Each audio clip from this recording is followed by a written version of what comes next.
knows the storm is coming fast, the day will soon be here, when those who are caught unprepared will be the first to fall, that much is clear. Hello and welcome to Physical Attraction, the TEOTWAWKI specials, where we'll be examining the end of the world, one apocalypse at a time.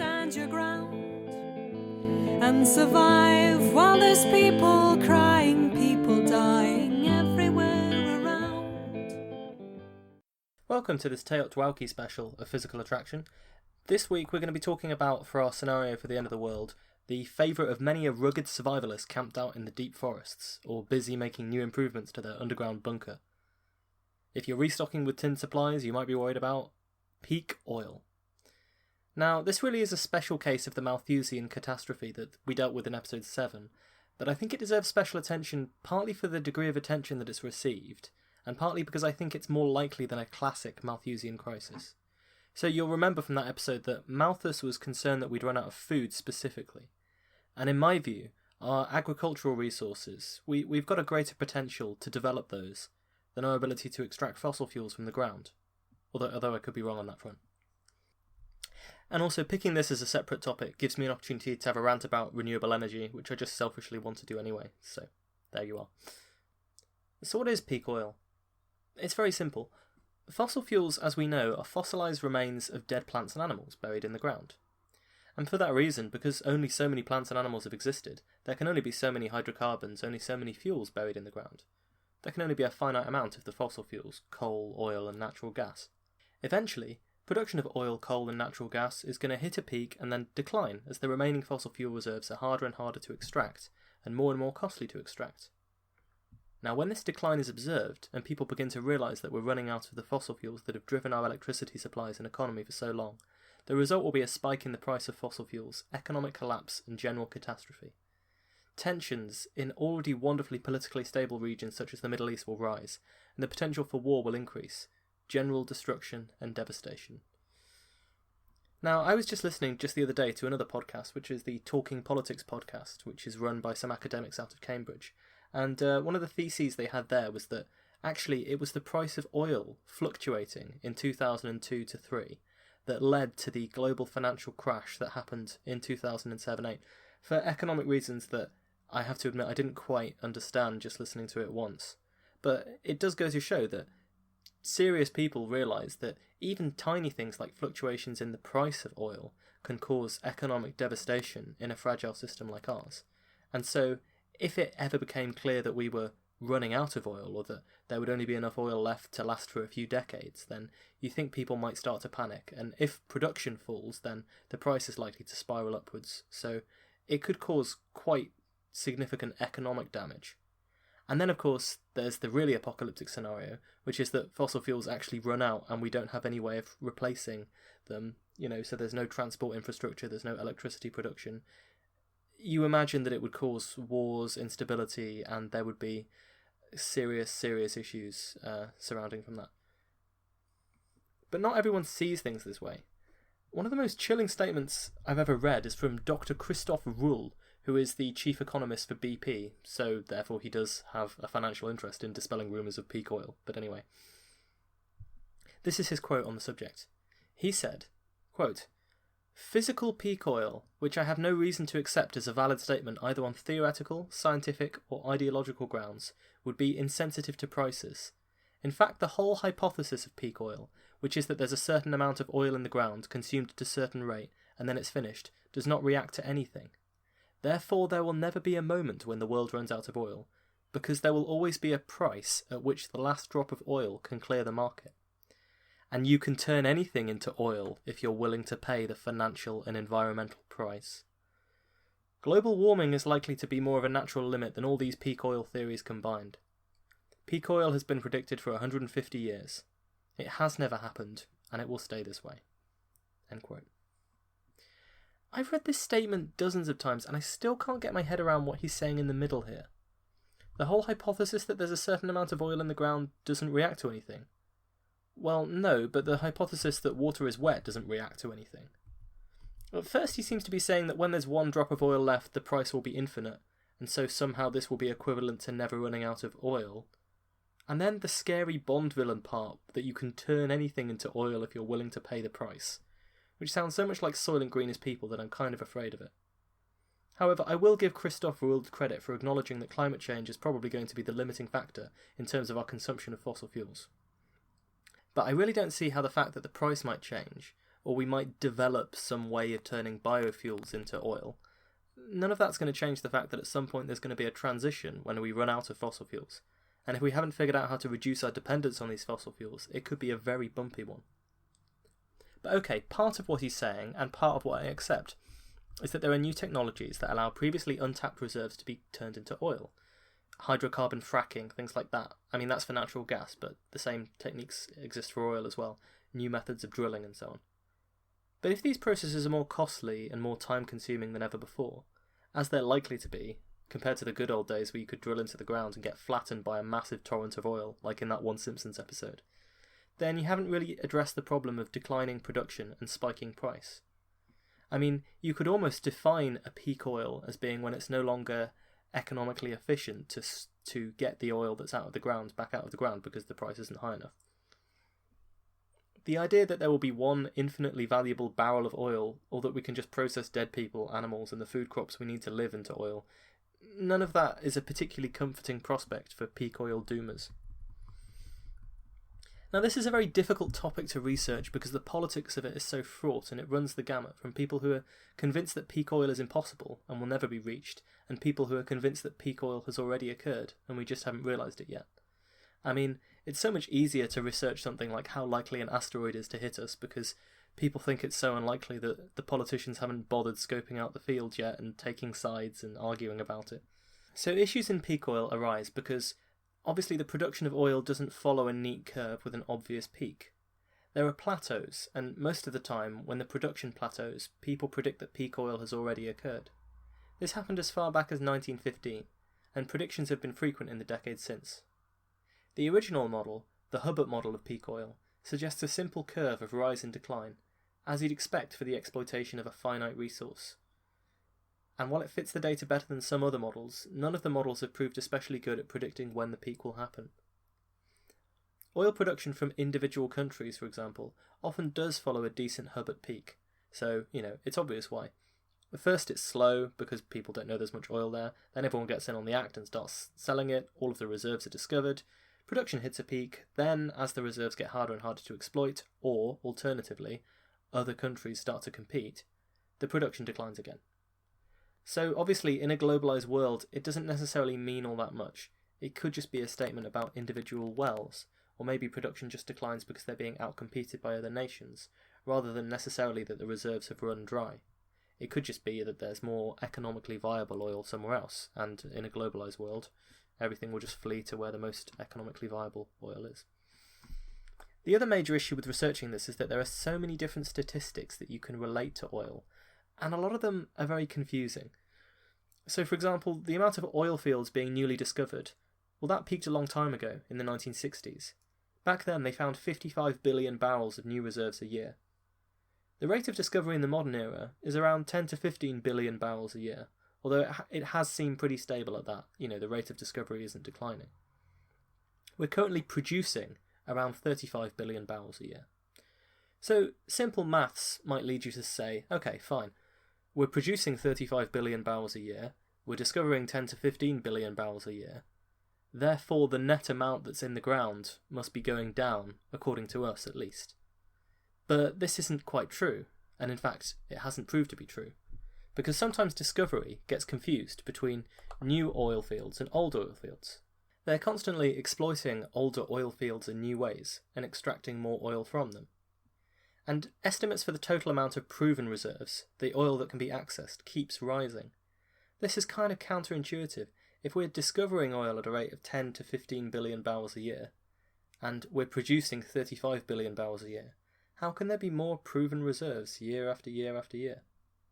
According to OPEC, that is the conglomerate of oil-producing countries, the proved reserves are now nearly 1.5 trillion barrels, which, assuming that no more is discovered but our consumption doesn't rise either, gives us a minimum of around 40 years until we run out.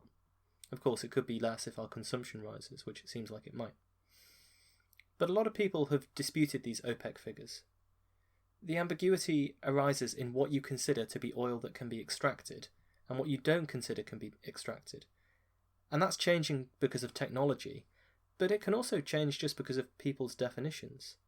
You can see graphs where there are sudden jumps in the reserves reported by countries, basically because they've reclassified a whole bunch of potential oil as extractable, and these can sometimes seem to come out of nowhere.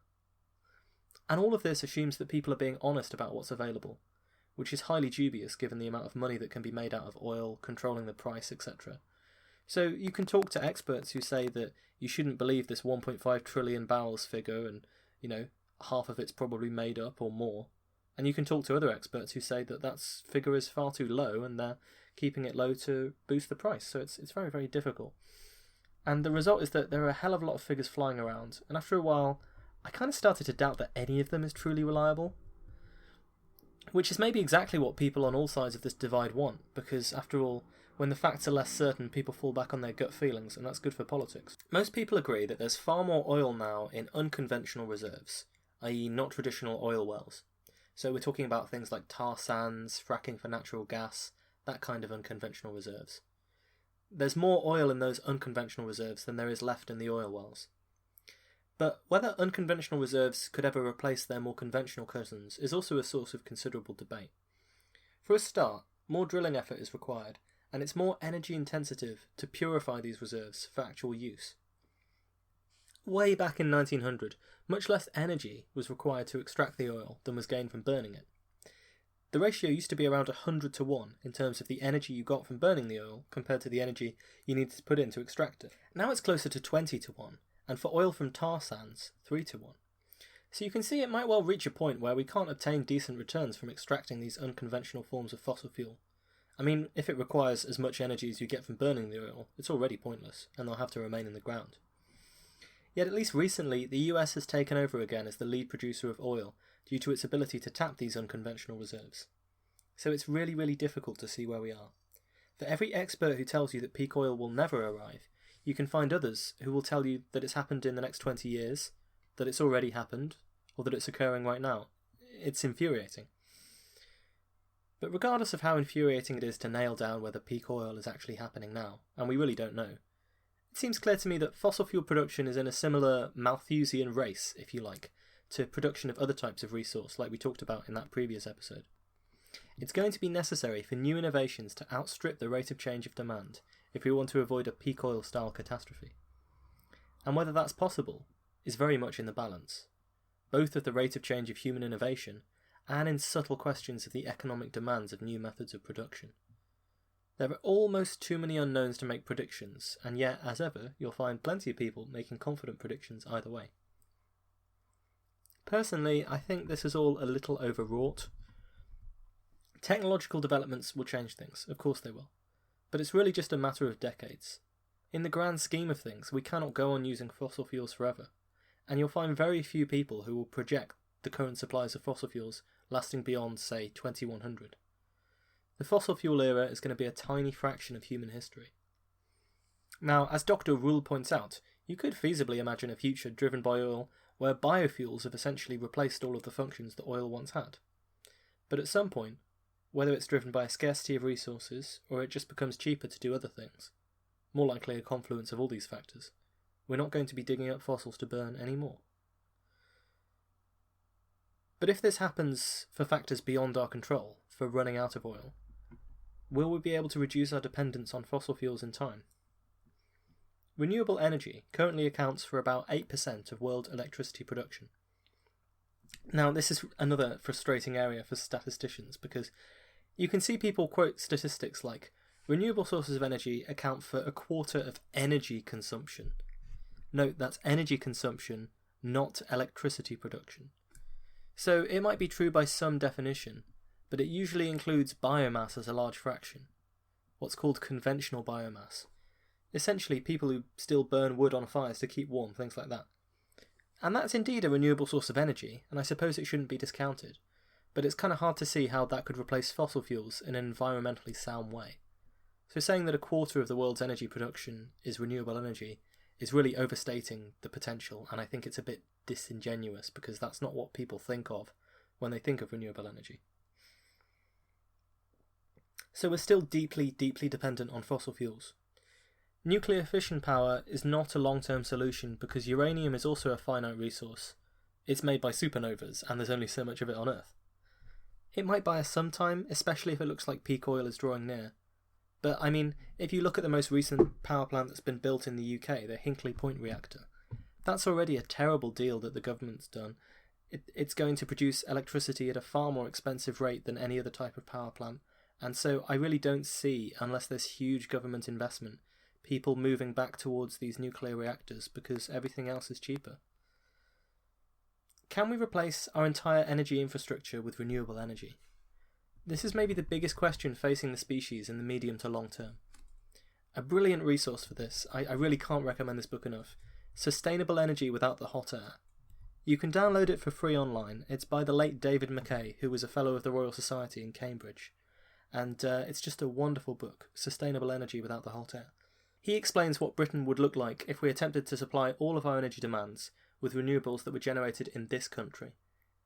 Now, the book is pitched just perfectly. It explains how the different forms of renewable energy work and how they might be implemented.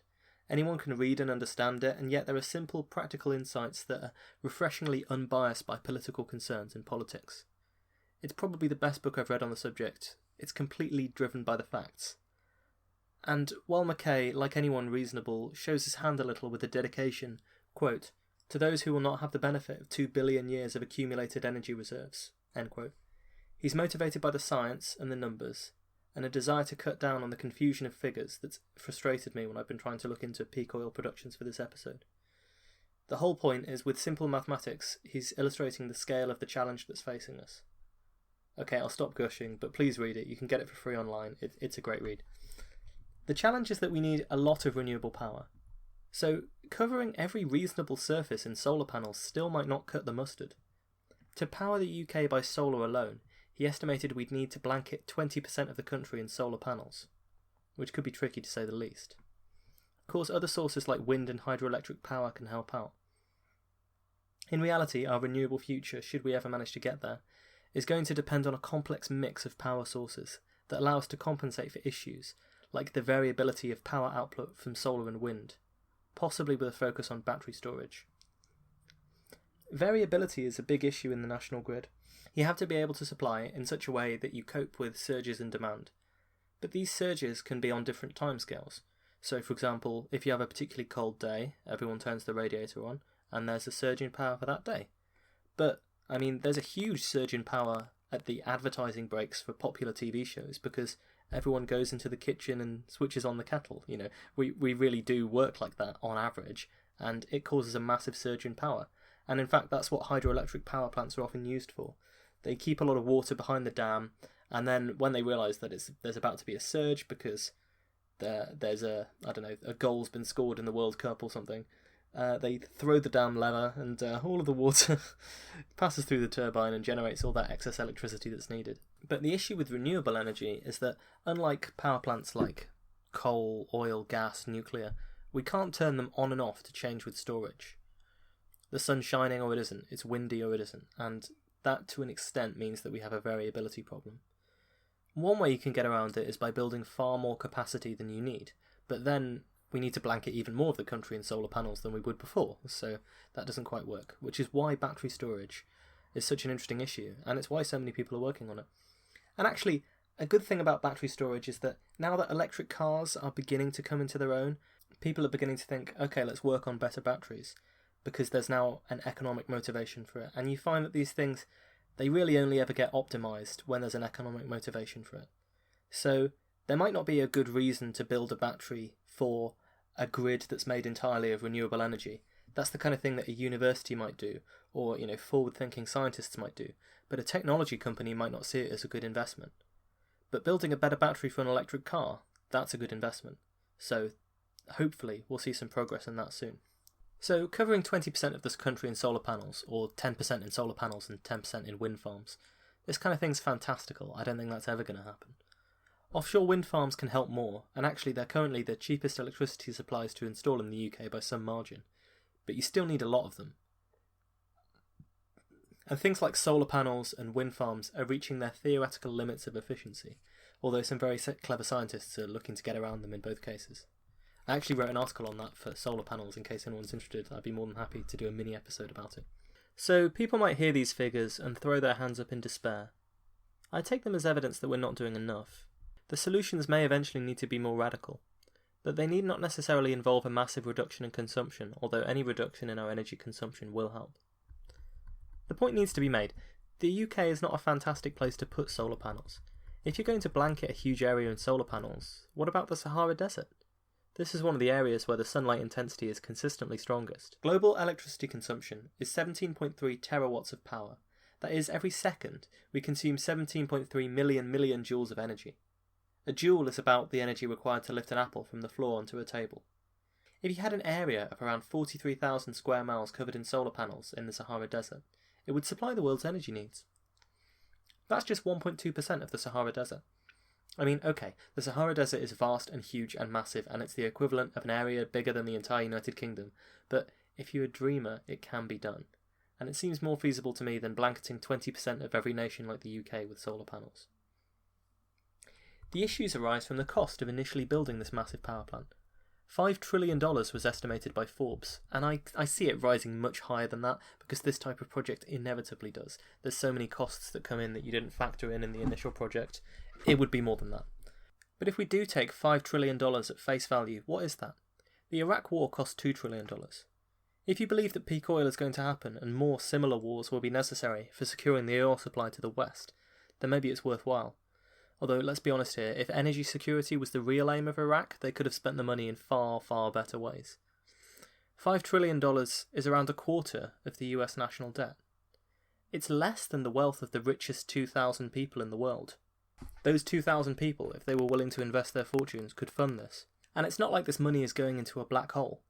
Energy expenditures account for roughly $6 trillion a year, 10% of the world's GDP. You'd make your money back in no time. Obviously, I'm being flippant. There are still huge challenges for large-scale solar panels like this. Not least energy storage, which is really still in its infancy compared to where it would need to be for this to be viable, and in transportation. Developments in high-voltage cables that can transport power long distances are actually coming along at a good speed, and you don't lose as much power as you used to. But there's other things. There's the security issue of having the entire global energy supply in one place, and who gets the profits, etc. If you're going to insist that natural resources can be owned by people, then really, you're kind of exploiting Africa all over again. So, all of these things are ruined by human nature and our lack of desire/ability to cooperate fairly with each other towards a single goal. It's really tragic. And we should point out that it was this type of thing, amongst other concerns, that led to the first really large-scale effort towards actually getting this done, Desertec, which built some solar panels in the Sahara Desert, to be broadly abandoned back in 2013. Investors pulled out of the project, which they'd hoped would supply up to 15% of Europe's power supplies via electricity wired in from the Sahara Desert. Eventually, the political and practical concerns were just too much for them. The truth is that you need a huge capital outlay in strengthening the infrastructure as well as building the plant. Now, large-scale transmission of power between nations does happen. In fact, here in the UK, surges in demand are often met by an undersea cable that can import masses of power from France for a price. But the technology has not been fully developed yet. The storage to deal with the intermittency problem is a much bigger concern. But since we're in the realm of dreams already, why limit yourself to just one desert? Solar panels in the world's deserts needn't just be focused on the Sahara. The sun's always shining somewhere. And if you combine this with other forms of electricity that can be turned on and off more readily, like hydroelectric power, or pumped storage where water is pumped uphill during times of excess production and released downhill through turbines when it's needed, you might just be in with a shot at meeting demand. Denmark and Norway, which generate vast amounts of their power via renewable energy, up to 59%, cope with the intermittency problem by trading power with each other. And since for this to work, we're kind of assuming that the grid does go global and the country's power supplies all become deeply interconnected, it's not impossible to imagine that we could scale up this kind of trading system and overall deal with the intermittency issue by trading electricity with each other. There is at least no physical reason why this couldn't happen. So write to your local politicians and demand solar panels in the Sahara. I'm being a little bit tongue-in-cheek, but the truth is, as David McKay points out, little changes are not going to cut it. If we're really going to supply our energy needs with renewables, which we will one day have to do, the change is going to have to be big and it's going to have to be radical. You might look at something like the Sahara Plan and think that it's completely ridiculous. You can look at the depressing facts about just how much further renewables have to go before they can supply all our energy needs, and throw up your hands in despair. Or you can view it as a challenge that we have to face. Unless we can develop nuclear fusion reactors, or some other source of energy that hasn't even been considered yet, something like this is going to be necessary if at some point we want to continue to consume energy the way we do right now, and if we want to extend those rights to the same level of consumption that we enjoy to the rest of the world. You may believe that international collaboration alone is too much to ask of the species. I hope that it is not. Some good news is that solar panels have been declining in price incredibly quickly. Again, some of the statistics are prone to manipulation, exaggeration, and we have to remember that the good sites for putting solar panels on are also a finite resource. But at the moment, we're way off saturation, so it's so much cheaper to invest in solar compared to mature, saturated technologies like fossil fuels. Even with these caveats, it's striking how fast the price has been coming down. Estimating prices is tricky, but it's already cheaper than coal, so regardless of whatever political efforts you might make, you're not going to beat the free market when an energy executive is deciding which type of power plant it makes the most financial sense to install. Solar is going to win. One subtlety in this argument that I've missed out so far is, obviously for any of this to work, we need to say goodbye to petrol-driven cars. And on this front, we are making progress in the last few years. Tesla, although they only have a small part of the market share at the moment, have proved the concept. People are driving around in electric cars. You're beginning to see in some places car charging points alongside car parks. So there's hope on this front that we can eventually shift most of the transportation network onto electrical power. And then, if this can be generated renewably, we can eliminate our dependence on fossil fuels entirely. The added bonus is that electric cars will likely be much more efficient than the traditional petrol-powered cars. Shifting the global energy economy towards renewables is going to be a huge challenge. It can be done. The resources are there, the price is going down, the technologies are getting better. I can dream of a future, maybe in 100 years, maybe in 200 years, where we no longer need fossil fuels. The real question is whether we manage to achieve it before things go badly wrong, and before we run out of fossil fuels, long before the sufficient renewable capacity is built. Or that we burn so many fossil fuels that irreversible climate change becomes the limiting factor, like Dr. Rule said it would. I remind you that he's the chief economist of a petrol company. I can't know whether we can beat these concerns, but I really, really hope we can. And if peak oil does manifest itself and the price starts shooting up, providing we can avert the apocalypse in the meantime, it might just give us the kickstart we need to stop pretending that we can dig these fuels up forever. Hopefully, we as a species will be too smart and too prudent to allow something as silly as a peak oil catastrophe to wreck civilization. But then again, I wouldn't bank on it. Thank you for listening to this TEOTWAWKI special of Physical Attraction. Have you got opinions about peak oil? Because I'd love to hear them.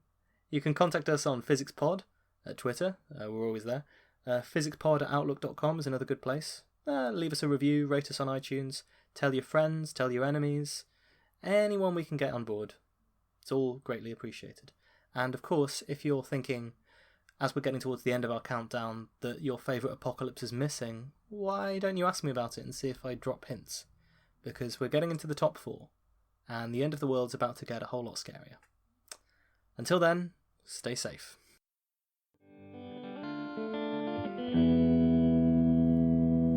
You better make some preparations, there's no time for hesitations. Compile a list of tips.